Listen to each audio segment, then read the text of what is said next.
की एकदा एक जोरदार, कारण दिव्याने संपूर्ण देशाचं नाव जगात रोशन केलेलं आहे, म्हणून भारत माता की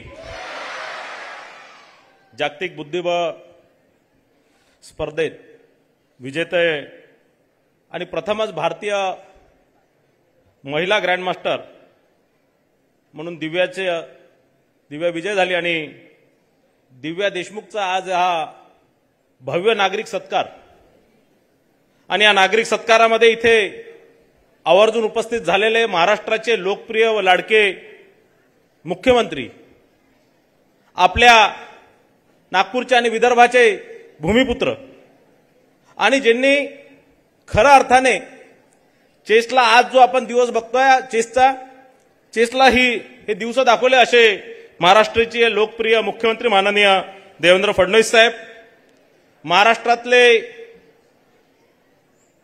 क्रीडा मंत्री माननीय माणिकराव कोकाटे साहेब, आपल्या वित्त व नियोजन विभागाचे राज्यमंत्री आपले नागपूरचे आशिष भाऊ जयस्वाल, या क्षेत्राचे लोकप्रिय आमदार आणि ज्यांचा नेहमी आम्हाला सहकार्य असतो असे प्रवीणजी डटके साहेब, इथे उपस्थित नागपूर शहरामध्ये ज्यांनी खासदार क्रीडा महोत्सवाच्या माध्यमातून माननीय गडकरी साहेबांच्या मार्गदर्शनाखाली सगळ्या स्पोर्ट्सला कुठेतरी संधी उपलब्ध करून दिली, सगळ्यांना एक चांगलं स्पोर्ट्सचे अनेक टुर्नामेंट ऑर्गनाईज करून त्यांनी सगळ्या स्पोर्ट्सला एकत्रित केलं आणि स्पोर्ट्सला मोठं करण्याचं काम नागपूर शहरात केलं असे माझे सहकारी मित्र, माझे विधान परिषद सदस्य माननीय संदीपजी जोशी साहेब, स्पोर्ट्स डिपार्टमेंटचे सेक्रेटरी अनिलजी दिगीकर साहेब, स्पोर्ट्स कमिशनर ज्यांनी आपल्या सर्वांना मार्गदर्शन केलं अशा शीतल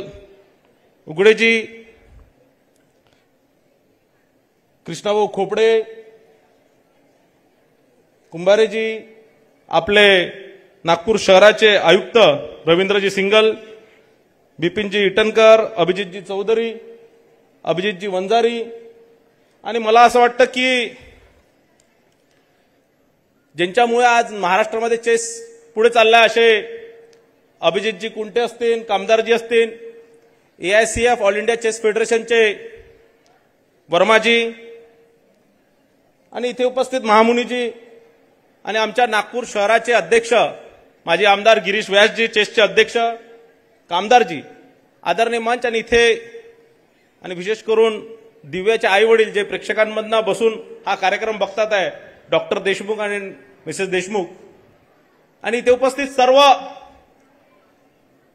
पाल्य, सर्व विद्यार्थी, सर्व माझे बंधू भगिनी व मित्रांनो, खरं म्हटलं तर आजचा दिवस आपल्या सर्वांसाठी फार महत्वाचा आहे आणि हा दिव्याने जो नुसतं नागपूरचं नाव नाही तर संपूर्ण महाराष्ट्राचं नाव, संपूर्ण देशाचं नाव जगात या क्षेत्रामध्ये मोठं केलेलं आहे. आणि निश्चितच या माध्यमातून हा जो आभाळवर यश जे तिने ही जागतिक स्पर्धा चेस कप जी जिंकून जे तिने आपल्या सगळ्यांना गौरवित केलं, तिथे जितकं म्हटलं तितकं आपला कौतुक कमी होणार. आणि निश्चितच याच्या मागे तिच्या आईवडिलांचा आशीर्वाद आणि तिच्या आईवडिलांचा साथ, संघर्ष आणि दिव्याची मेहनत फार महत्त्वपूर्ण आहे. पण आज जितका दिव्याच्या आईवडिलांना जितका आनंद होत असणार तितकाच किंवा तिच्यापेक्षा थोडा जास्तच आनंद नागपूरकरांच्या, नागपूरच्या सगळ्या विद्यार्थ्यांना आणि सगळ्यांनाच निश्चितच होत असणार. जॉर्जियामध्ये बुटामी इथे वर्ल्ड चेस कप स्पर्धा दिव्या फार संघर्षाने जिंकली. मला वाटतं 2 मॅचेस टायब्रेकमध्ये झाले आणि शेवटच्या 3 आणि शेवटची टायब्रेकमध्ये शेवटच्या ती जिंकली. आणि जी रॅपिड चेस विजेती आहे, जी आपली महान बुद्धिबळपटू जागतिक रॅपिड चेस विजेते कुनुरू हंपू हिला तिने पराभूत केला. आणि निश्चितच 88वी ती ग्रँड मास्टर झाली आणि 4थी महिला ग्रँड मास्टर झाली. पण सर्वात मोठी गोष्ट म्हणजे देशातली, म्हणजे विश्वनाथ आनंद नंतर देशातले दुसरे क्रमांकाची आणि पहिली महिला जी वर्ल्ड चेस कप जिंकणारी पहिली महिला झाली. मला मी दिव्याचं ज्यावेळेस वाचत होतो आणि अनेक लोकांपासून ऐकत होतो की दिव्याचे आजोबा हे विनोबा भावेंसोबत चेस खेळत होते असं मला कोणी सांगितलं. निश्चितच मला वाटतं त्यावेळेसपासून जो वारसा आहे त्याचाच निश्चित आज दिव्याला याचा फायदा झाला. आणि मी तिचा शेवटचे जे तुझा शेवटचा जो ट्रायब्रेक होता ते मी बघितलं आणि फार अग्रेसिव्हली दिव्या खेळत होती. आणि निश्चितच अग्रेसिव्ह आपण सगळे नागपूरचे लोक अग्रेसिव्ह असतो, कारण पत्रकार ज्यावेळेस दिव्याला विचारत होते की तुझी स्ट्रॅटेजी इतकी अग्रेसिव्ह कशी आहे, तर दिव्याने भले चांगलं उत्तर दिलं चेसच्या भाषेत, पण मी त्यांना सांगतो की दिव्या हे अग्रेसिव्ह, नागपूरचे लोक तसे अग्रेसिव्ह असतात, त्यांना अग्रेसिव्हलीच खेळून ती जिंकली. आणि निश्चितच या माध्यमातून अनेक लोकांच्या, अनेक महिलांना, अनेक युवतींना, अनेक मुलींना, एक संपूर्ण देशभराच्या मुलींना तिने एक आदर्श तयार करून दिला. आणि या स्पोर्ट्स क्षेत्रामध्ये ज्या मुली ज्या मुलं भाग घेत असतात त्यांच्या निश्चितच एक प्रेरणास्थान आणि आदर्श ती झाली. दिव्या ज्यावेळेस एअरपोर्टला आम्ही दिव्याचं स्वागत केलं मोठ्या प्रमाणात, म्हणजे दिव्या किती आता वर्ल्ड फेमस झालेली आहे, ते एअरपोर्टवर होणारी गर्दी, एखाद्या राजकीय पुढारी मंत्री झाले किंवा हे झाले तर ज्या प्रकारे ढोल ताशाने स्वागत केला जातो, ज्या प्रकारे मोठ्या संख्येने हारतुऱ्याने स्वागत केला जातो, त्याच प्रकारे दिव्याचंही स्वागत परवा एअरपोर्टवर फार मोठ्या जंगीने केलेलं आहे.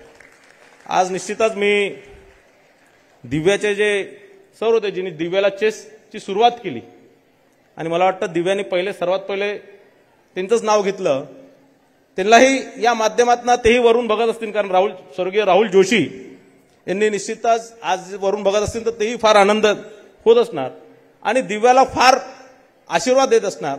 आणि निश्चितच दिव्याचे सध्याचे प्रशिक्षक कसबा बलोग आणि अभिमन्यू पुराणिक यांचे प्रशिक्षण आणि तिच्या स्वतःच्या परिश्रमामुळे ती निश्चित आज या जागेवर पोहोचलेली आहे.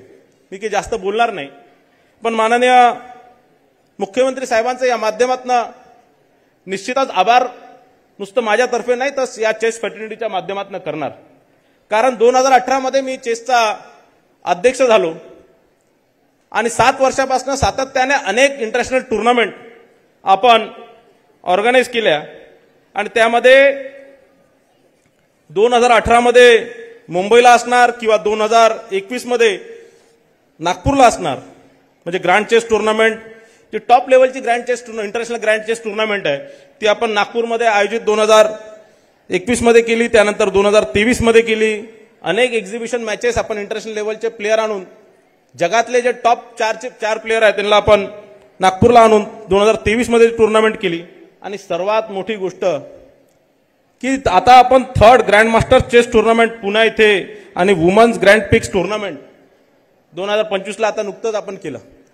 त्यावेळेस दिव्या क्वालिफाय होत नव्हती आणि ज्यावेळेस ही टुर्नामेंट आपल्या देशाला मिळाली आणि AICFला आम्ही विनंती केली की याच्यात दिव्याला आपण खेळू द्या, याच्यात दिव्याला आपण वाईल्ड कार्ड एंट्री द्या, त्यावेळेस ते बोलले की ती टुर्नामेंट जर तुम्ही ऑर्गनाईज करणार अभिजितजी बरोबर आहे तरच आम्ही दिव्याला वाईल्ड कार्ड एंट्री देऊ. आणि मग आम्ही मुख्यमंत्री साहेबांना भेटलो, कारण याच्यात पैसे खूप लागत होते, आमची चेस असोसिएशनकडे तितके पैसे नाही आहेत. आणि मुख्यमंत्री साहेबांना म्हटलं की याच्यात मदत लागणार. तर मुख्यमंत्री साहेबांनी पहिल्याने, आज सचिव साहेबांनी मला बाहेर विचारलं की इतकं 2 कोटी रुपये तुम्हाला कशाला लागतात.